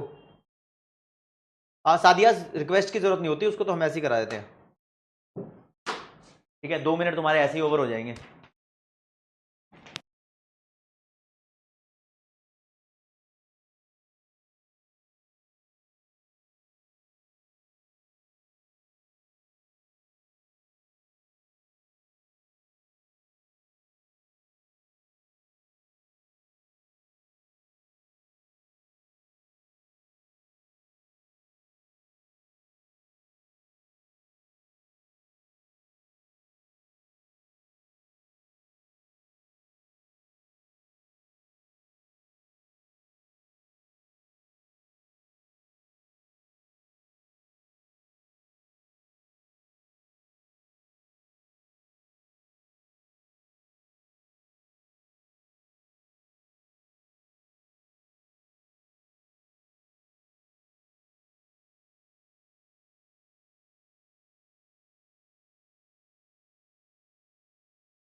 नहीं आ रही, वॉइस नहीं आ रही, कोई बात नहीं कोई बात नहीं, वॉइस नहीं आ रही, मैं दोबारा बताता हूं आपको, अब आएगी। देखो दोस्त, अब नया कॉन्सेप्ट कर रहे हैं आइसो कॉस्ट का। आइसो का मतलब इक्वल होता है, कॉस्ट का मतलब होता है खर्चा, expenses. Producer point of view से समझ रहे हैं इसको। अब तो आ रही है वॉइस, आ रही है आवाज आ रही है? हाँ अब आ रही है, ठीक है ना। हाँ, तो प्रोड्यूसर पॉइंट ऑफ व्यू से देखना है आपको। कभी कभी ऐसा नहीं होता कि आपको इंजीनियर बोल रहा है एक लेबर के साथ अगर तुम 10 कैपिटल का इस्तेमाल करोगे तो 100 रुपए की आएगी, वो 2 लेबर के साथ 5 कैपिटल का इस्तेमाल करोगे वो भी 100 रुपए की आएगी। हाँ दोनों का रेट होता है ना, उस रेट के हिसाब से। तो लेबर और कैपिटल के अलग अलग कॉम्बिनेशन आपको कभी कभी 100 रुपए के पड़ते हैं। 100 रुपए का मतलब कोई भी एक अमाउंट है, वो अमाउंट सेम है, इक्वल है, कांस्टेंट है। तो आइसो कॉस्ट लाइन एक ऐसी लाइन है जो ऐसे कॉम्बिनेशन दिखाती है, जैसे 1 और 10 वाला, 2 और 5 वाला, ऐसे कॉम्बिनेशन दिखाएगी राज्य कि सभी कॉम्बिनेशन से प्रोड्यूसर की कॉस्ट सेम आ रही होगी।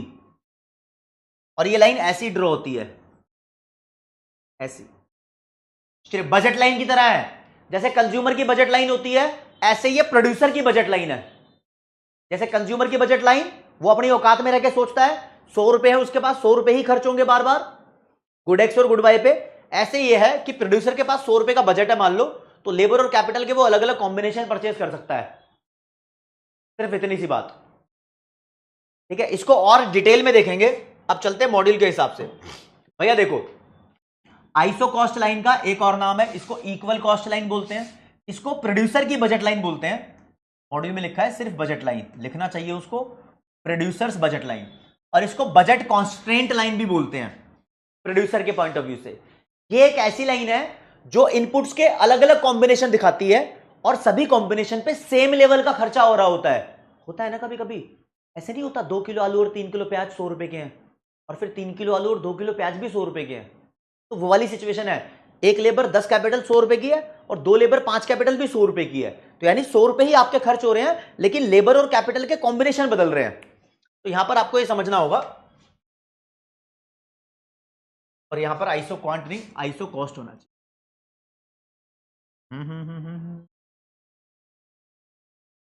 Iso cost line, right.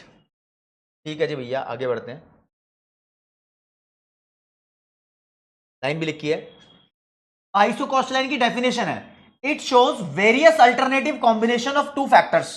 Two factor मतलब लेबर कैपिटल, इसके दोनों के बहुत सारे अल्टरनेटिव कॉम्बिनेशन शो करेगी, which the firm can buy with given outlay. Outlay का मतलब कॉस्ट, कॉस्ट यानी एक्सपेंसेस। कहता है कि आइसो कॉस्ट लाइन एक ऐसी लाइन है, मान लो ये आइसो कॉस्ट लाइन है, दोनों एक्सिस को टच कर रही है।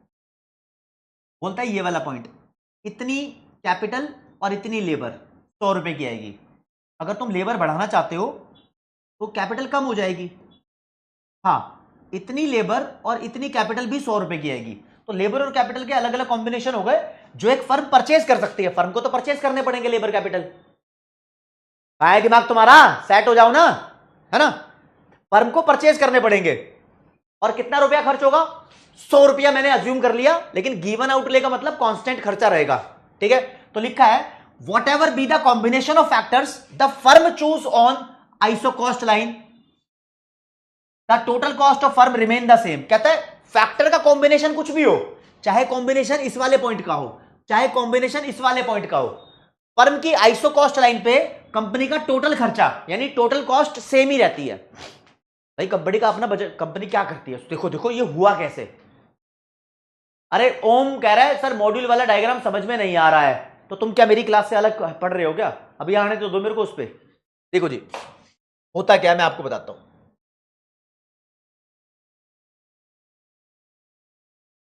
आप कंपनी के मालिक हो, ऑनर हो, आपने बुलाया एक प्रोडक्शन स्पेशलिस्ट बंदा, इंजीनियर मान लो, इसको बोला कि भैया मेरा 100 करोड़ का बजट है, बता कितनी लेबर और कितनी कैपिटल आ सकती है। ये आपको बहुत सारे कॉम्बिनेशन दे देगा, बोलेगा एक लेबर 10 कैपिटल आ जाएगी, 2 लेबर 5 कैपिटल आ जाएगी, 3 लेबर फलाना कैपिटल आ जाएगी, बहुत सारे कॉम्बिनेशन आपको बना के देगा। तो आपको एक आइसो कॉस्ट लाइन बना के देगा कि भैया देखो इतने इतने लेबर कैपिटल तुम्हारे पास आ सकती है 100 करोड़ में, ऐसे बना के देगा ये। समझे समझे? चलो जी इतनी बात तुम्हारे दिमाग में सेट होनी चाहिए। ठीक है, चलो तो मैंने आपको 2 बातें बताई, अब छोटी छोटी बात थी। एक बता दिया iso quant curve quantity of output को शो करता है, ध्यान रखना। एक बताया आइसो कॉस्ट कंपनी के खर्चे को, कंपनी के एक्सपेंसेस को शो करती है। दोनों ही अलग अलग है, ये कितना आउटपुट प्रोड्यूस होगा, ये कितना तुम खर्च कर सकते हो। समझे समझे ना समझे? आते हैं जरा मॉड्यूल पे। मॉड्यूल क्या बोलता है, ये आइसो क्वांट बना रखा था, यहां तक हमने कर लिया था। अब चलते हैं फिर भाई साहब, फर्म के अंदर आइसो कॉस्ट लाइन बना दी। ठीक है, ये आइसो कॉस्ट लाइन बना दी, मान लो एक और बना के दिखा दी, एक और बना के दिखा दी, 3 आइसो कॉस्ट लाइन बना के दिखा दी। इससे कोई फर्क नहीं पड़ता, तुम एक ही आइसो कॉस्ट लाइन को समझ लो। ठीक है, चलो जी 3 एक ही डायग्राम में 3 बन गई, 4 बना लो 5 बना लो, उससे कोई फर्क नहीं पड़ता, एक ही बना के सिखानी चाहिए थी। अब तुम्हें ये डायग्राम सिखाऊंगा मैं। ठीक है जी, ये डायग्राम सिखाऊंगा और आज की क्लास हो जाएगी खत्म। ठीक है, चलो जी। जैसे कंज्यूमर इक्विलिब्रियम था, ऐसे प्रोड्यूसर का इक्विलिब्रियम यहां बताऊंगा मैं आपको, थोड़ा सोचना पड़ेगा। देखो जी अब टॉपिक आता है प्रोडक्शन ऑप्टिमाइजेशन का। ऑप्टिमाइज का मतलब होता है बेस्ट, इसने लिखा नहीं वरना इसको लिखना चाहिए था कि कितना प्रोडक्शन बेस्ट होगा, इक्विलिब्रियम में होगा। बेसिकली प्रोड्यूसर इक्विलिब्रियम की बात करना चाहता है यहां पर। किसकी बात? प्रोड्यूसर इक्विलिब्रियम की।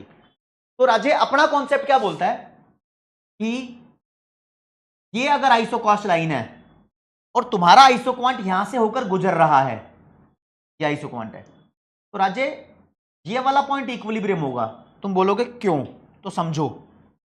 देखो जी, ये वाला पॉइंट, ये वाला पॉइंट, ये वाला पॉइंट, ये जितने भी येलो पॉइंट्स है ना, सब औकात से बाहर है, क्योंकि हरे रंग की हमारी बजट लाइन है प्रोड्यूसर की, औकात से बाहर है। ठीक है, औकात के अंदर यही वाला पॉइंट आ रहा है, तो यही इक्विलिब्रियम है। ओके, चलो जी एक बार और बनाता हूं। ये आइसोकॉस्ट लाइन है, और मान लो मेरा ये आइसोक्वांट कर्व है, इस पे अब बना रहा हूं गुलाबी रंग के पॉइंट्स, ये वाला, ये वाला, ये वाला। इन तीनों में बेस्ट क्या है? बेस्ट ये है कि जो ये तीनों गुलाबी पॉइंट है ना, तीनों गुलाबी पॉइंट ये सेम आउटपुट शो कर रहे हैं। आइसोक्वांट के ऊपर कितने भी पॉइंट लगा लो, वो सबके सब सेम आउटपुट शो कर रहे हैं। एक बारी कंफ्यूजन तुम्हारी क्लियर भी कर दूंगा, डोंट वरी गाइस, शांति रखो। जिन बच्चों को थोड़ी सी गड़बड़ी हो रही है उनको एक रिवीजन दे दूंगा, मजा आ जाएगा, ट्रस्ट मी, बढ़िया मजा आ जाएगा। ठीक है, लेकिन सुन लो एक बारी। तो मान लो ये आइसो क्वांट तुम्हें 100 यूनिट का आउटपुट बता रहा है कि भैया 100 यूनिट का प्रोडक्शन कर सकते हैं, तो जितने भी गुलाबी पॉइंट है सब पे 100 यूनिट का प्रोडक्शन हो रहा है। लेकिन फर्क क्या है, जो ये ए वाला गुलाबी है और बी वाला गुलाबी है, ये दोनों 100 यूनिट का प्रोडक्शन दे रहे हैं और दोनों आपकी आइसो कॉस्ट के ऊपर आ रहे हैं।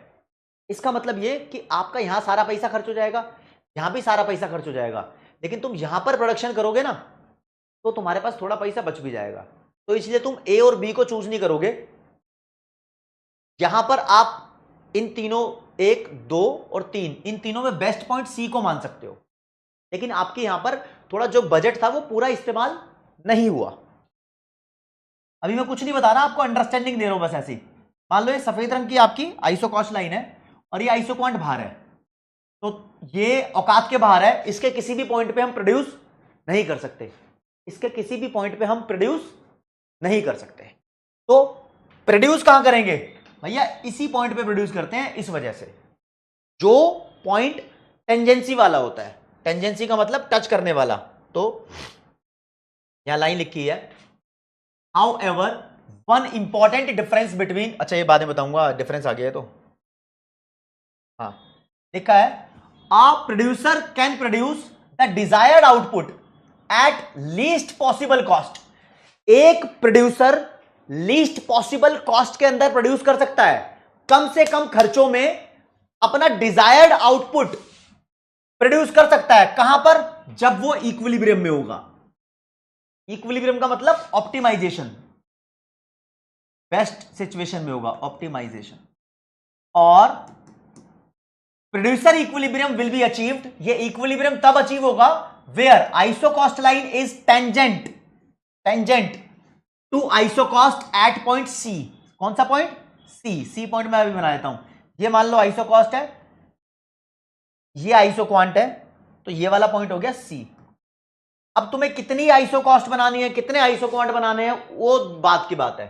टेंजेंट का मतलब होता है टच, सिर्फ टच। जहां पर ये दोनों एक दूसरे को टच कर रहे हैं उस पॉइंट पे प्रोड्यूसर इक्विलिब्रियम है।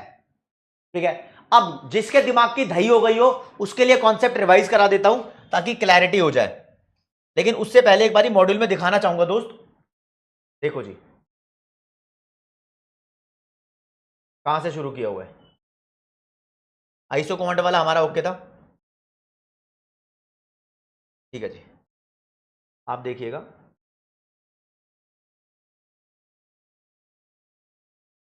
एक डायग्राम बना रखा है, हमने ये डायग्राम नहीं बनाया लेकिन आप डायग्राम समझो।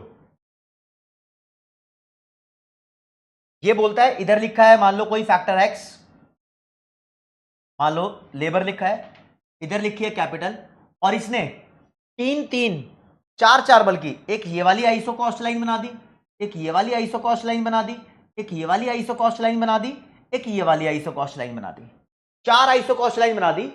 और ये कहता है कि जहां पर हमारा आइसोक्वांट होगा, ये लो जी आइसोक्वांट ये रहा, आइसोक्वांट का कलर थोड़ा और बदल देते हैं, ये आइसोक्वांट, ठीक है जी। ना तो ये टेंजेंसी वाला क्रॉस करने वाला पॉइंट, ना ये क्रॉस करने वाला पॉइंट, ना ये क्रॉस करने वाला पॉइंट, ना ये क्रॉस करने वाला पॉइंट, ये इक्विलिब्रियम नहीं होंगे। इक्विलिब्रियम ये टेंजेंसी वाला पॉइंट होगा जहां पर वो इतना लेबर यूज करेगा और इतना कैपिटल यूज करेगा, और प्रोडक्शन कितना करेगा भाई, जितना इस उसका डिजायर्ड होगा। यानी अगर मान लो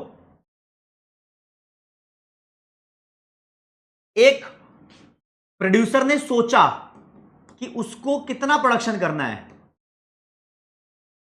भाई तुम एक फैक्ट्री के मालिक हो, सिचुएशन पलटो, सोचो जरा, जीरो हो रहे हो, समीक्षा यूं सोच लो जीरो हो रहे हो।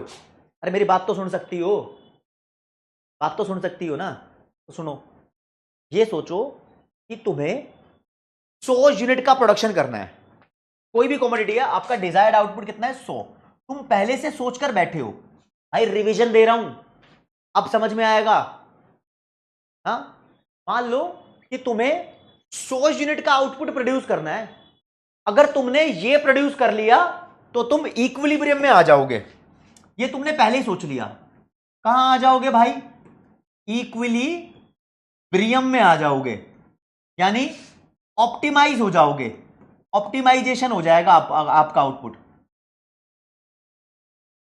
है ना, बेस्ट लेवल पे पहुंच जाओगे। ये तुमने सोच लिया। इतना सोच सकते हो, इतना सोच सकते हो या नहीं सोच सकते हो, हाँ या ना बताओ।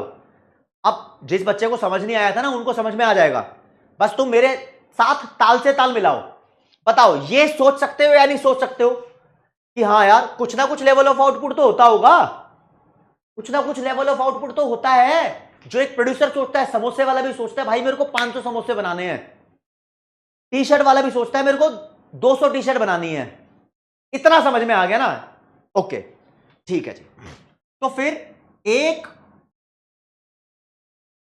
प्रोडक्शन इंजीनियर के पास गए, प्रोडक्शन इंजीनियर से बोला तुमने भैया मेरे को बता दो 100 यूनिट आउटपुट प्रोड्यूस करना है, उसके लिए कितनी लेबर और कितनी कैपिटल लगेगी, कितनी लेबर और कितनी कैपिटल लगेगी। वो इंजीनियर तुमसे बोला कि देख भाई मैं तेरे को ये आइसो क्वांट कर्व बना के देता हूं, ये आइसो क्वांट, इसमें 100 यूनिट का प्रोडक्शन हो रहा है, ठीक है, और लेबर और कैपिटल कितनी लगेगी वो तेरे ऊपर है, तो इतनी लेबर और इतनी कैपिटल भी लगा सकता है। तो इस पॉइंट पे आ जा, इतनी लेबर और इतनी कैपिटल भी लगा सकता है, तेरे ऊपर है। बस मैंने ये बता दिया कि इस आइसो क्वांट कर्व से 100 यूनिट का प्रोडक्शन हो जाएगा। तेरे पास लेबर और कैपिटल के बहुत सारे कॉम्बिनेशन है, तेरा जो मन करे तू वो लगा ले।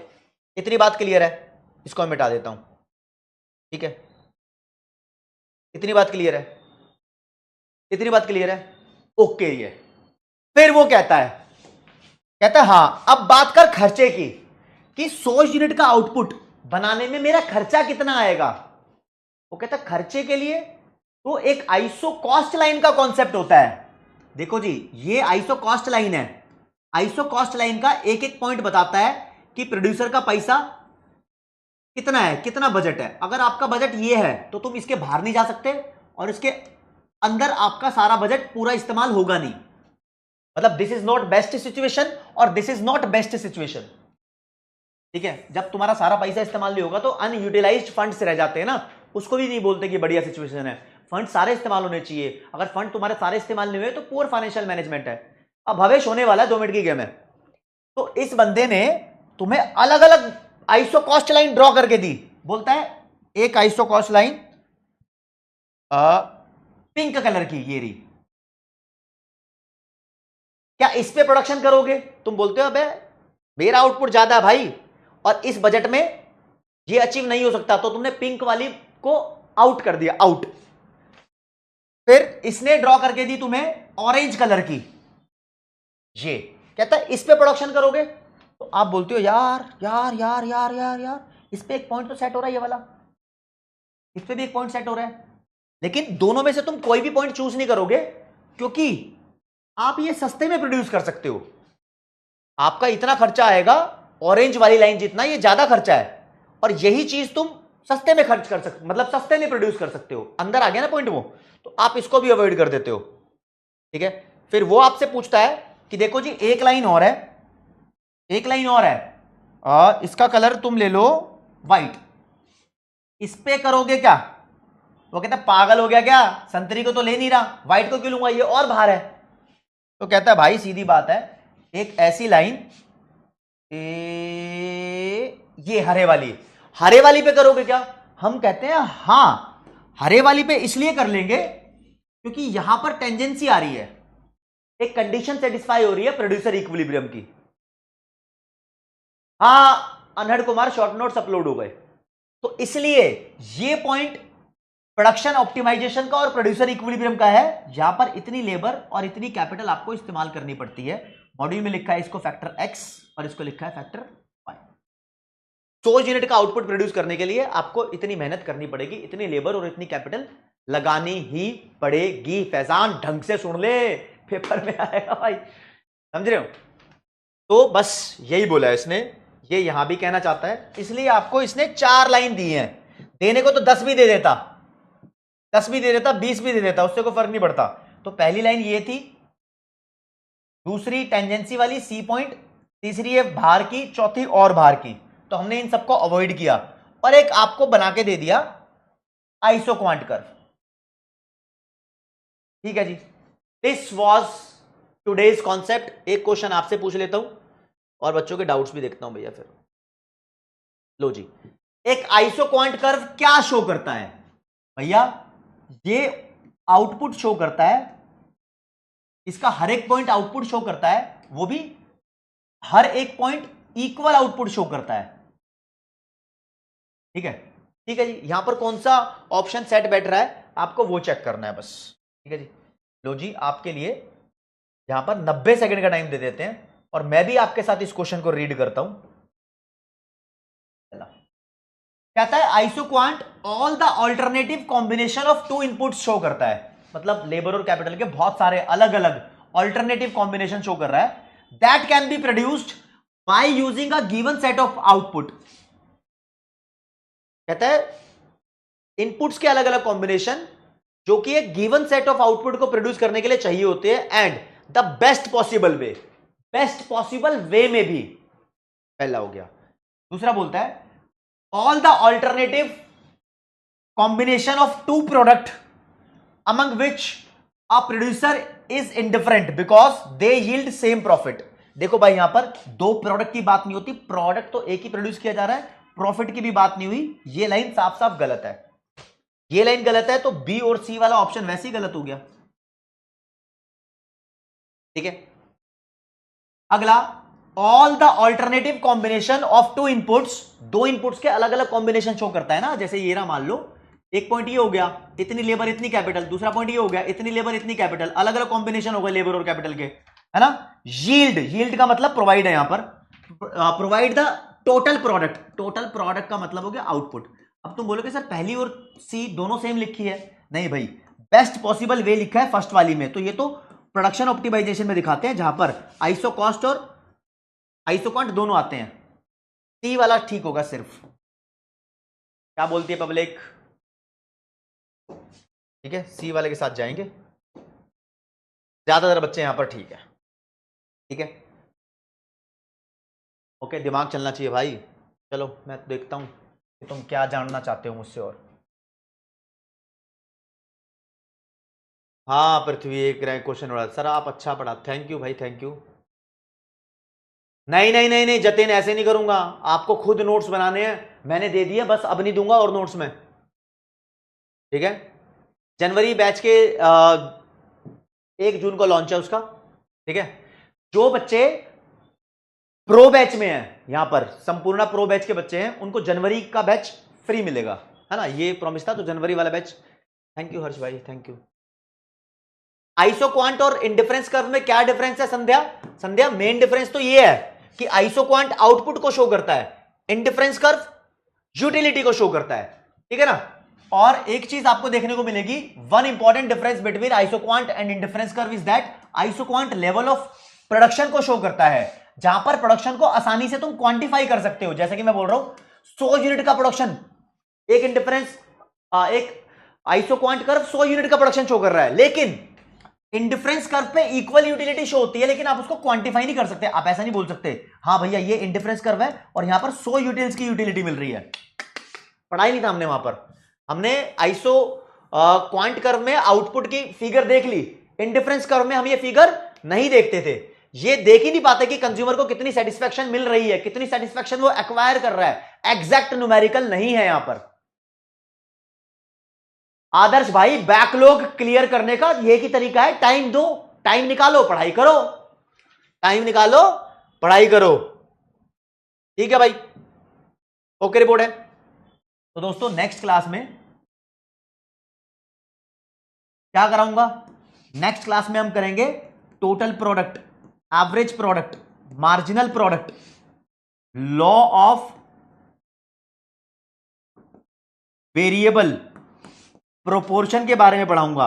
अगली क्लास में बेसिकली हम शॉर्ट रन के कॉन्सेप्ट्स पढ़ने वाले हैं। आज लॉन्ग रन था, तो आज लॉन्ग रन का हमने देख लिया, और कल की क्लास के बारे में कुछ बता दूं आपको, एक अपडेट।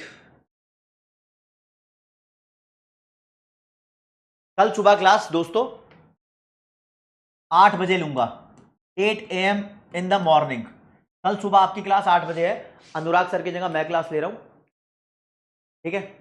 और जो बाकी आपके बचे हुए डाउट्स होंगे वो भी सॉल्व हो जाएंगे डाउट इंजन के थ्रू, टेंशन मत लेना इस चीज को, ठीक है। बस प्यार में कोई कमी नहीं रहनी चाहिए दोस्तों, जितना मैंने कॉन्सेप्ट कराया है उतना कर लोगे, आपका पेपर बहुत अच्छा जाएगा, बहुत बढ़िया जाएगा, कोई दिक्कत नहीं है, ठीक है। तो आज की क्लास में इतना ही। जय हिंद, जय भारत, नमस्कार, धन्यवाद। प्यार में कोई कमी नहीं रहनी चाहिए, बस बॉन्ड पक्का रहना चाहिए, ठीक है दोस्त। Bye bye.